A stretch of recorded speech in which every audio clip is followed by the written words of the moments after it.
ఇది నైట్ కాదు, మార్నింగే అరౌండ్ 5 o'clock ఆ టైంకి. ఇంత పొద్దున్నే లేచి నువ్వేం చేస్తున్నావు అంటే ఒక ప్లేస్కి వెళ్తున్నాము, సో అందుకోసం అని చెప్పి రెడీ అవుతున్నాను. అది ఎర్లీ మార్నింగ్ స్టార్ట్ అయితే ఒక 2-3 hours జర్నీ ఉంటుంది. సో ఎండ రాకుండా త్వరగా వెళ్ళిపోవచ్చు ట్రాఫిక్ తప్పించుకొని అని. వెదర్ చూడండి ఎంత బాగుందో.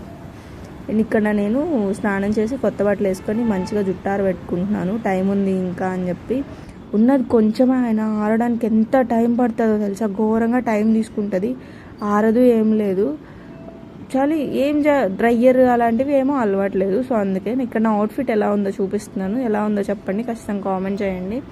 అండ్ నా ఫ్రెండ్ ఇంకా నిద్రపోతూనే ఉంది రూమ్లో, సో అందుకే లైట్స్ కూడా వెళ్ళలేదు. ఇక్కడ ఏం షో చేస్తున్నాను అనుకోకండి, అది హాట్ వాటర్ అంతే, లాంగ్ డిస్టెన్స్ జర్నీ కదా అందుకే. వెదర్ చూడండి, ట్రాఫిక్ అవేమి లేకుండా ఎంత ప్రశాంతంగా ఉందో. తర్వాత శిరీష మా హాస్టల్కి వచ్చింది అంత పొద్దున్నే రెడీ అయిపోయి. సో నేను, శిరీష అండ్ విజ్జి అండ్ మా ఆఫీస్ వాళ్ళు ఇంకొంతమంది, అవినాయ్ సార్ వాళ్ళ ఫ్యామిలీ, మేమందరం కలిసి వెళ్తున్నాము. Thank you for watching.